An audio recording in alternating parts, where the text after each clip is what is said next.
Chapter 2. Black Dog Appears and Disappears. It was not very long after this that there occurred the first of the mysterious events that rid us at last of the captain, though not, as you will see, of his affairs. It was a bitter cold winter, with long hard frosts and heavy gales, and it was plain from the first that my poor father was little likely to see the spring. He sank daily, and my mother and I had all the inn upon our hands, and were kept busy enough without paying much regard to our unpleasant guest. It was one January morning, very early, a pinching frosty morning, the cove all grey with hoar frost, the ripple lapping softly on the stones, the sun still low, and only touching the hilltops and shining far to seaward. The captain had risen earlier than usual and set out down the beach, his cutlass swinging under the broad skirts of the old blue coat, his brass telescope under his arm, and his hat tilted back upon his head. I remember his breath hanging like smoke in his wake as he strode off, and the last sound I heard of him, as he turned the big rock, was a loud snort of indignation, as though his mind was still running upon Dr. Livesey. Well, mother was upstairs, and father and I were laying the breakfast table against the captain's return, when the parlour door opened, and a man stepped in on whom I had never set my eyes before. He was pale, tallowy creature, wanting 2 fingers on the left hand, and though he wore a cutlass, he did not look much like a fighter. I had always my eye open for seafaring men with 1 leg or 2, and I remember this one puzzled me. He was not sailorly, and yet he had a smack of the sea about him too. I asked him what was for his service, and he said he would take rum, but as I was going out of the room to fetch it, he sat down upon a table and motioned me to draw near. I paused where I was with my napkin in my hand. "Come here, sonny," says he. "Come nearer here." I took a step nearer. "Is this here table for my mate Bill?" he asked with a kind of leer. I told him I did not know his mate Bill, and that this was for a person who stayed in our house whom we called the captain. "Well," said he, "my mate Bill would be called the captain as like as not. He has a cut on 1 cheek, and a mighty pleasant way with him, particularly in drink. As my mate Bill will put it, for argument like, that your captain has a cut on 1 cheek, and will put it, if you like, that his cheek's the right one. All right, I told you. Now, is my mate Bill in this here house?" I told him he was out walking. "Which way, sonny? Which way is he gone?" And when I had pointed out the rock and told him how the captain was likely to return, and how soon, and answered a few other questions, "Ah," said he, "this'll be as good as drink to my mate Bill." The expression of his face as he said these words was not at all pleasant, and I had my own reasons for thinking that the stranger was mistaken, even supposing he meant what he said. But it was no affair of mine, I thought, and besides, it was difficult to know what to do. The stranger kept hanging about just inside the inn door, peering around the corner like a cat waiting for a mouse. Once I stepped outside myself onto the road, but he immediately called me back, and as I did not obey quick enough for his fancy, a most horrible change came over his tallowy face, and he ordered me in with an oath that made me jump. As soon as I was back again, he returned to his former manner, half fawning, half sneering, patted me on the shoulder, told me I was a good boy and that he had taken quite a fancy to me. "I have a son of my own," said he, "as like you as 2 blocks, and he's all the pride of my heart. But the great thing for boys is discipline, sonny, discipline. Now, if you had sailed along of Bill, you wouldn't have stood there to be spoke to twice, not you. That was never Bill's way, nor the way of sich as sailed with him. And here, sure enough, is my mate Bill, with a spyglass under his arm, bless his old heart, to be sure. You and me'll just go back into the parlour, sonny, and get behind the door, and we'll give Bill a little surprise, bless his heart, I say again." So saying, the stranger backed along with me into the parlour and put me behind him in the corner so that we were both hidden by the open door. I was very uneasy and alarmed, as you may fancy, and it rather added to my fears to observe that the stranger was certainly frightened himself. He cleared the hilt of his cutlass and loosened the blade in its sheath, and all the time we were waiting there he kept swallowing as if he felt what we used to call a lump in the throat.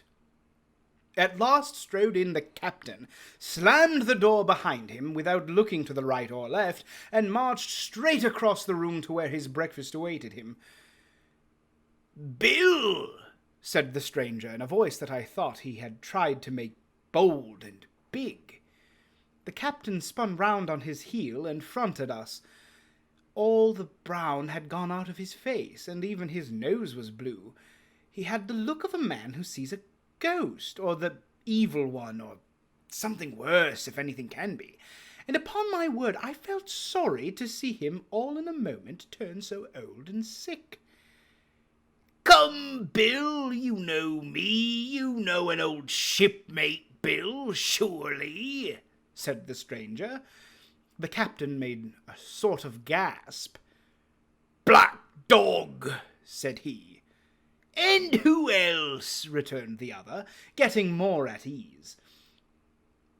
"Black dog as ever was, come for to see his old shipmate Billy at the Admiral Benbow Inn. Ha ha ha, Bill. Bill, we have seen a sight of times, us two, since I lost them 2 talons, holding up his mutilated hand.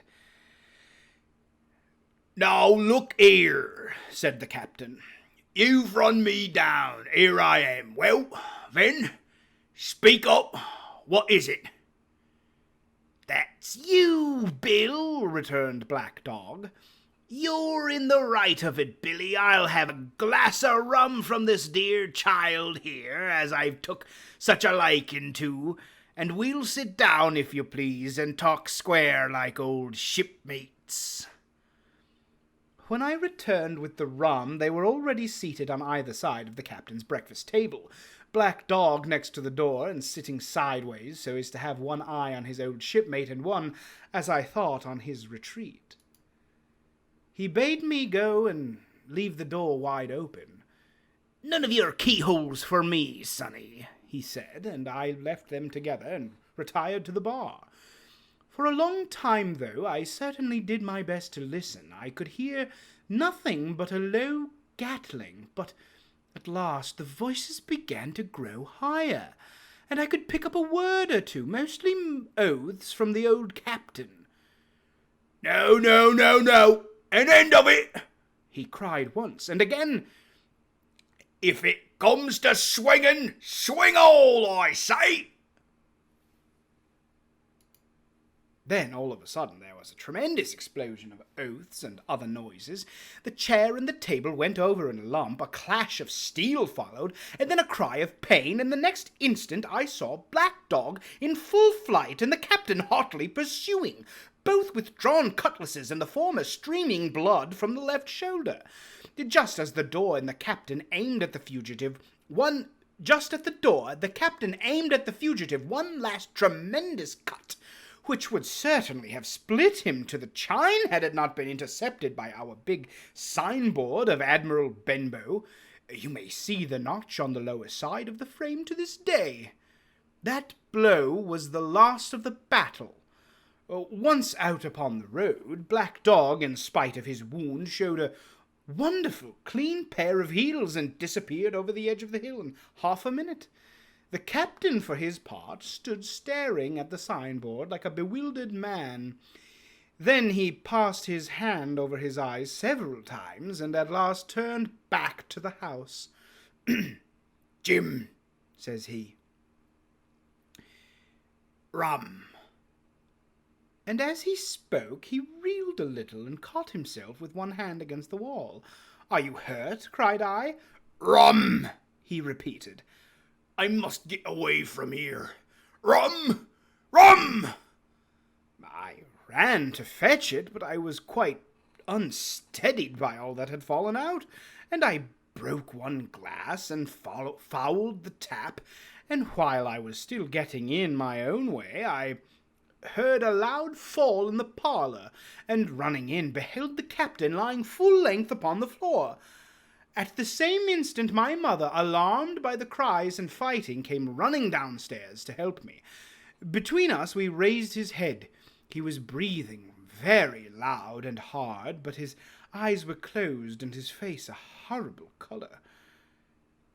"Dear, dear, dearie me," cried my mother, "what a disgrace upon the house, and your poor father sick!"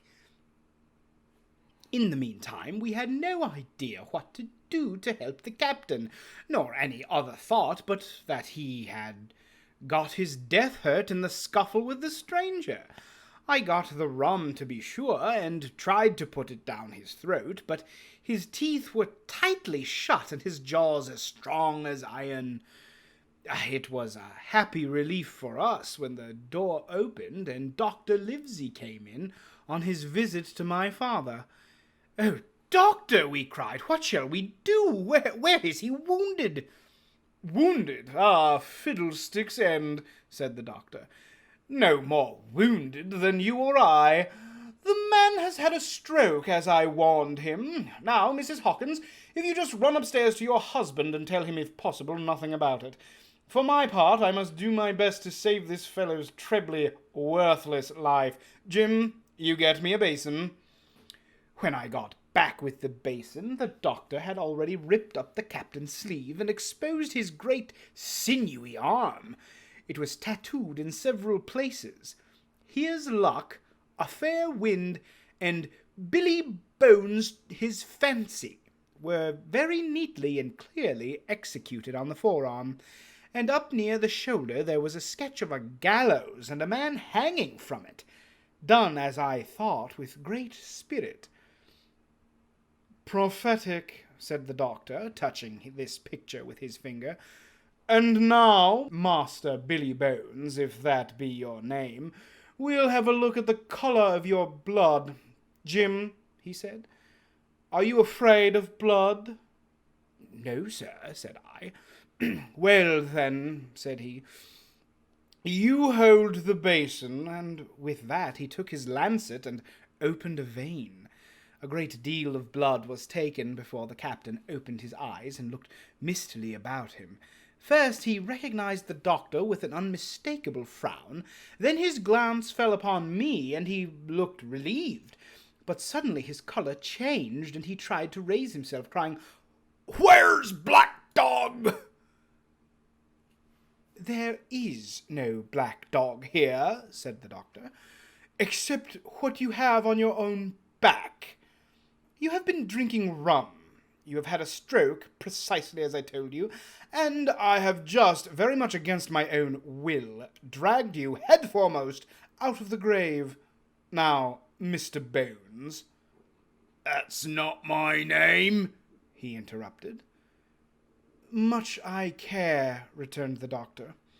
"It's the name of a buccaneer of my acquaintance, and I call you by it for the sake of shortness, and what I have to say to you is this.